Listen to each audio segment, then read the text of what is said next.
bring on Will and Ariana. Will Alford and Ariana Donnelly will be holding a discussion on the state of social media for social media today for government organizations, which is a little different from social media from yesterday.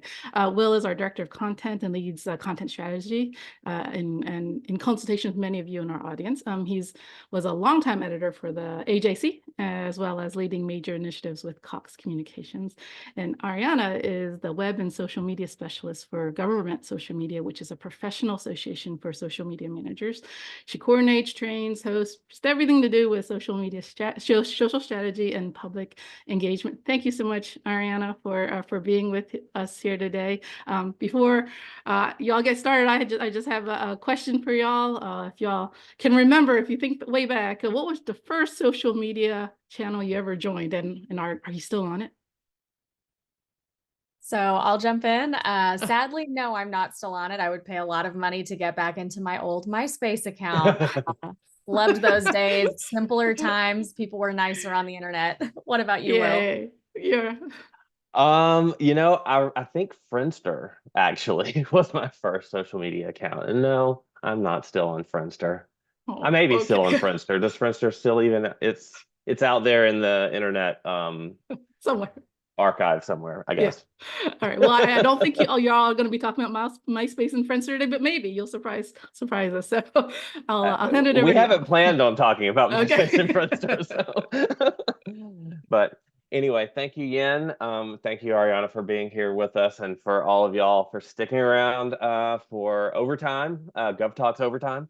Um, Mary talked earlier about the content ecosystem and so the role social media plays in the content ecosystem. And so we at GTA and DSGA in particular are interested in all aspects of helping agencies with their digital footprint. And so that's one reason why I wanted to have you, Ariana, talk with us today about Government Social Media, the organization. It's a networking and professional organization.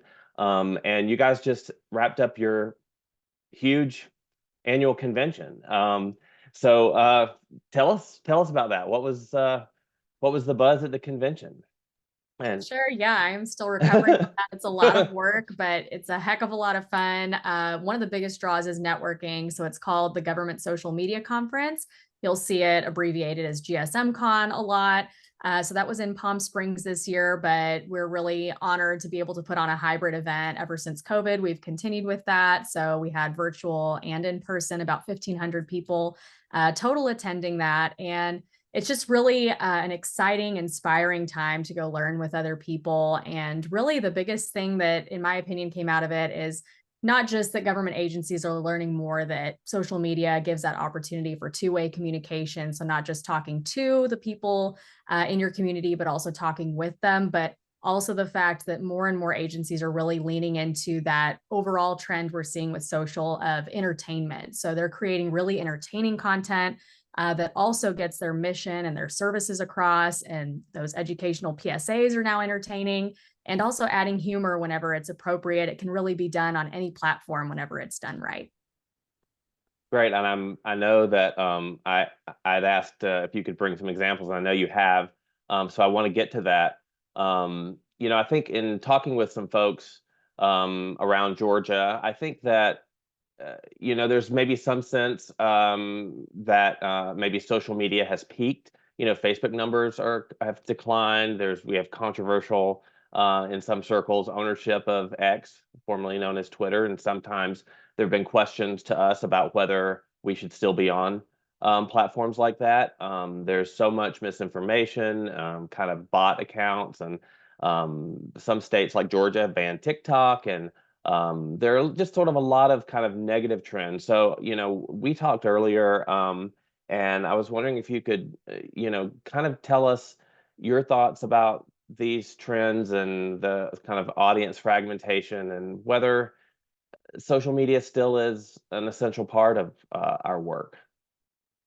Yeah, it's definitely essential. I don't think social media has peaked at all. However, I will acknowledge that it is changing a lot. So in the early days of social, Friendster, MySpace, people were really connecting to talk more with their friends, keep tabs on people that they might have had as acquaintances as their life progresses. It takes them in different directions. But now we're really seeing that shift towards that demand for entertaining content, not just from government, but from big brands with the rise of influencers, short form video with TikTok. And that's really sort of created a domino effect to all platforms. One of the big things that came out of GSM Con, we had a representative from LinkedIn there who said they're working on adding a video tab to LinkedIn, and we're encouraging people to share their short form videos there too. So we're really noticing a huge shift in that. And I know there's a lot of concern about X. A lot of government agencies have considered leaving it just due to all the changes with new leadership, whether that's professional or political opinions about that. But really, it's one of those things where you've got to take a step back and look and see, is my community communicating on X? Because if they are, then you need to be there to dominate your own conversation, because we really caution against creating an opportunity for an information vacuum, because if you're not there to tell your own story, unfortunately, someone else will, and they're not always going to be accurate. And that can just create a lot of problems with mis and disinformation, especially leading into an election season, or just day to day, especially if there's a major event or a crisis in your area. And a lot of news agencies, I know you're a former newsie as well, look to X for those updates on those crises, major situations. So it's really something that you need to consider first before ever leaving a platform, whether that's X or maybe another social media network that you might not personally like. You have to see if your audience is there and how you can meet them where they are. Yeah, makes a lot of sense. I want to make sure we have time for these examples, and these are kind of like kind of the best of reel, I guess, that you've put together from around the country, and so I'm excited to see these. Feel free to share your screen and let's take a look.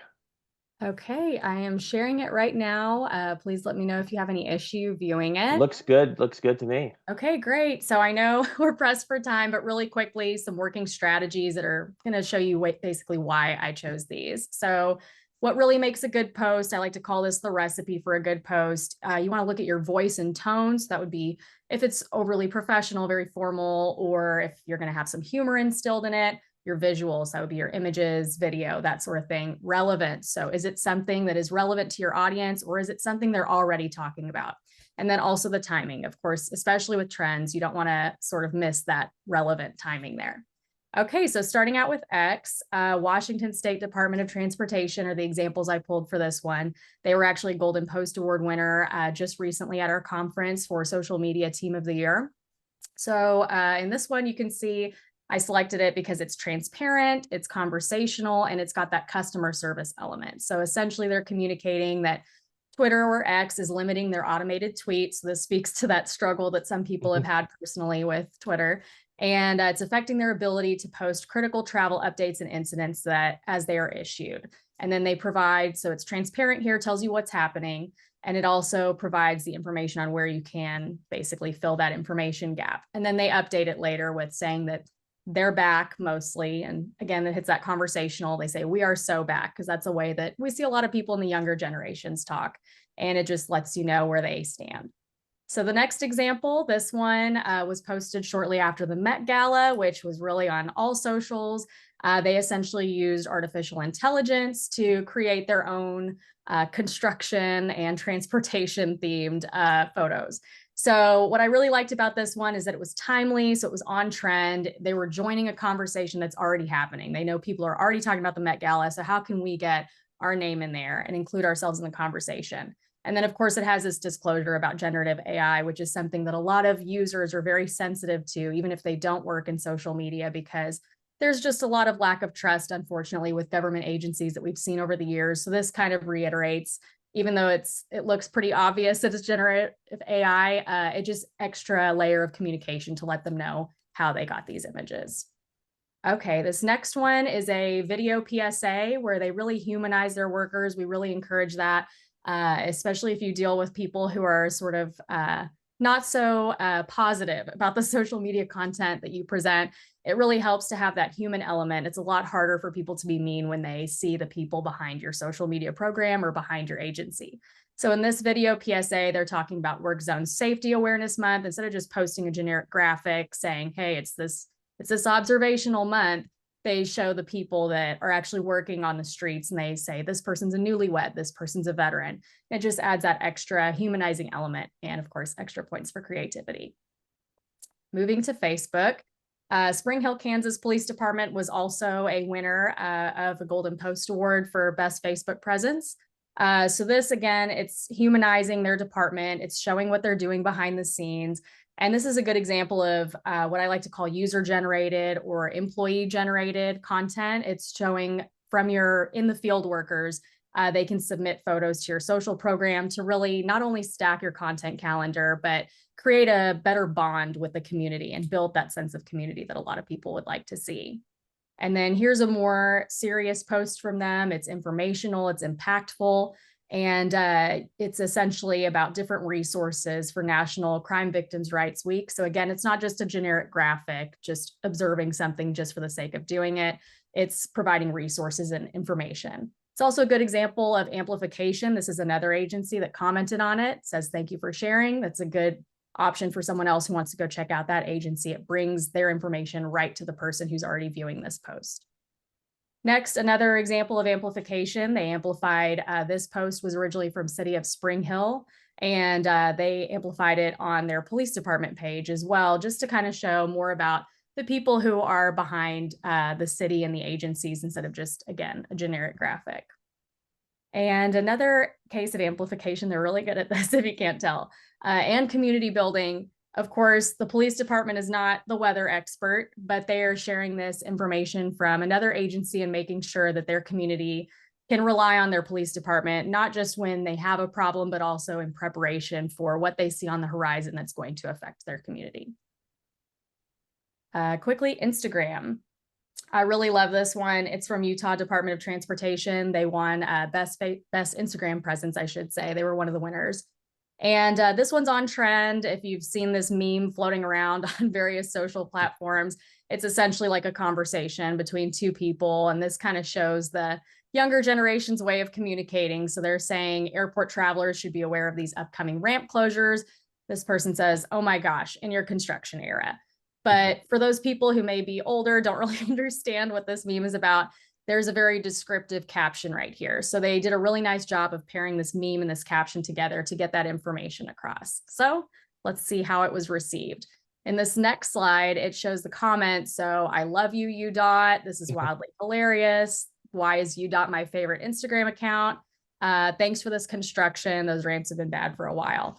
As a former social communicator for a government agency, I know a lot of times when construction comes up, the comments can get pretty nasty and very specific. So it was really cool to see how this approach got a really positive response from a lot of people. You had some follow-up questions like what time, but overall, very positive response. So great job for them. And then on the very last slide on Instagram, it's great to post in carousels. That means you're posting multiple photos at once so people can swipe through. It's great for the algorithm.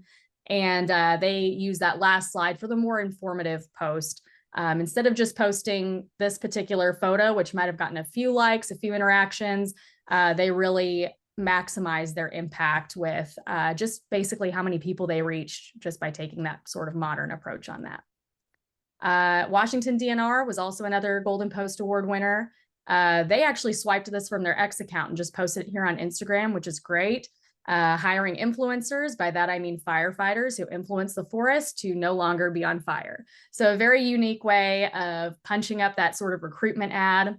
And then they used a carousel post to post multiple, basically glamour shots of their firefighters in action. So you get that humanized element as well. They diversified because they just pulled this from another platform and were able to post it on here. Now, that's not always the case, especially pulling maybe a TikTok video with the TikTok trademark and putting that on Instagram Reels. I wouldn't recommend that, but a lot of people do this and it works for them. And you even see someone commenting saying, you don't need influencers anyway, because whoever runs this social media account is influencing me plenty. So it's always refreshing to see that sort of positive impact. And obviously a lot of people liked it, over 15,000 people. Okay, LinkedIn, I know, again, we're short on time, so I'm going to be dropping a link where you can go through these in more detail. This was the LinkedIn Best Presence winner that was actually awarded from LinkedIn themselves, just for the way that they've diversified their basically resources with live events that they host on LinkedIn and also tips for resumes. And this is that QR code. Again, this is going to have a gallery of all the submissions from the finalists and the winners for the Golden Post Awards ceremony that we had just a few weeks ago. Basically every platform that you're probably already using, as well as podcasts. So it's a great spot to go look and see what other people are doing. I know sometimes it's hard getting leadership on board with these more creative, different styles of posts. So we always recommend seeing what other agencies are doing and taking back a report to show how that performed for other people. And sometimes you may also learn what might not work for your audience. Thank you. Yeah, I think this government social media is a great resource for us here in Georgia, and I appreciate you sharing. And I hope that our social media teams out there will reach out to you and check out these great examples. You talked a little bit about the algorithm, and so AI is such a big topic of conversation. I can imagine that y'all must have talked about that a lot there. I mean, we've been living with the algorithm, which is basically AI, all this time, and whether it's how things appear in your feed to using it to schedule posts and find optimum times and things like that. I mean, we've been using aspects of this. What kind of conversation around AI were people having there? Yeah, so I love that you mentioned the algorithm, because I think a lot of people, when they talk about artificial intelligence, they feel like it's this brand new thing, and it has been around for a long time in those algorithms. And what's really new is the generative AI. So that would be like ChatGPT that you hear a lot about, Canva's Magic Studio, that sort of thing, where you're basically generating a whole new thing from a text prompt is often how it happens. So a lot of people are interested in using AI for content creation, but are also rightfully nervous about it, just based on how their communities will receive it. I know some communities have been very sensitive to that. They prefer hiring a local artist, for example, to create things like that. There are, of course, concerns about the ethics because of what the AI program might have taken from, and whether the people who created either the authored work or the images, artistry, whether or not they were paid for basically that inspiration. So people are very interested, but rightfully cautious and hesitant about it. And personally, I think it's one of those things where if you are to use it as a government agency, you'll do yourself a lot of good by disclosing that. There are some agencies that have publicly posted their AI policies. For example, the city of Boston is one that I really like, because it includes very specific use cases for how it would be used, as well as cautionary statements like don't upload any classified or sensitive information to it, because you don't know if it's going to be replicated elsewhere for somebody else based on their prompt, because it's really learning from us as well. And a lot of people, like I said, are very interested in it, but keep in mind, as our founder and CEO, Christy Dalton, has cautioned, don't put it in the driver's seat. You can use it to sort of assist what you're already doing, especially if you're by yourself, or if social media is just one of the million other things that you have to do. It's a great way to get some extra help, but just don't give it the keys to your car. Makes a lot of sense. And to that point, we are working on our update to our social media standards and guidelines that will include guidelines around AI usage.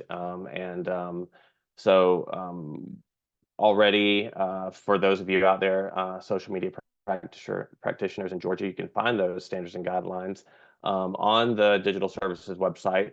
If you go under resources, digital standards and guidelines, you can see the social media policy for the state of Georgia there. Also, I always like to plug at this time of year at GovTalks, the Digital Center of Excellence. We have a content and social media committee that meets on these topics, and we'll be working on updating the standards and guidelines this fall. So reach out to us, become a part of that, and we'll end it there. So thank you so much, Ariana, for joining us, and thanks to everyone for sticking around. Thanks for having me. Have a great day.